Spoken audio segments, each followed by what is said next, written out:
Hello friends आज हम बात करते हैं एक बहुत इंपॉर्टेंट टॉपिक पे कि अगर कोई न्यू कमर है, कोई न्यू ट्रेडर है, तो वो ऑप्शन सेलिंग हेजिंग की तरफ क्यों नहीं जाना चाहता। देखो गाइस, ऑप्शन सेलिंग हेजिंग जो है वो मांगती है पैसा। ये बात हमेशा आप ध्यान रखो कि अगर आपको ऑप्शन सेलिंग हेजिंग करनी है तो आप एक अच्छे अमाउंट से ही ट्रेड कर सकते हो, क्योंकि उसमें आपको रिक्वायर होता है कम से कम एक लॉट में 80 से 90 हजार रुपए आपको चाहिए।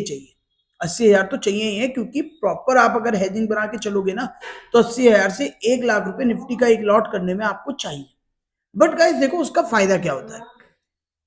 आप एक डिसेंट रिटर्न अधिकतर कमा के लेके जा सकते हैं, यानी महीने का 1.5%, 1%, 2% आप कमा के लेके जा सकते हैं, अगर आपको प्रॉपर नॉलेज हो, आपको प्रॉपर एडजस्टमेंट करनी आती हो, तो आप इसमें एक अच्छा डिसेंट रिटर्न बना के चल सकते हैं।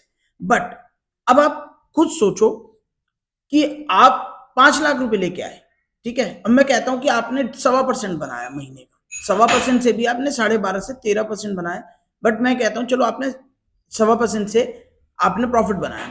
अब 5 लाख रुपए की आपकी रकम है, तो आपने महीने का कितना कमाया, ज्यादा 5 हजार, 5,500 रुपए, हद से हद मैक्स टू मैक्स 7 हजार रुपए। चलो अब आप खुद सोचो कि आपके दिमाग में क्या आएगा कि जी मैं 5 लाख रुपए लेके आया हूं और 5 से 7 हजार रुपए ही मैं महीने का कमा पा रहा हूं, इतने तो मेरा खर्चा है। तो गाइज यही बात सोचने समझने वाली है कि जहां डिसेंट रिटर्न होता है वहां पे आप हमेशा, आपको एक अच्छी वैल्यू से ही ट्रेड करना बिल्कुल पड़ेगा। बिल्कुल आपको एक अच्छा अमाउंट चाहिए, एटलीस्ट कम से कम मैं कहता हूं कि 25 लाख रुपए से कम में ट्रेड आज की डेट में ऑप्शन सेलिंग हेजिंग में आप एक डिसेंट रिटर्न नहीं बना सकते। कम से कम 20 से 25 लाख रुपए आपको चाहिए, क्योंकि अगर आप 1% भी महीने का बना के चले तो 20 से 25 हजार रुपए ही प्रॉफिट बनता है। ये बात आप ध्यान से सुन लो।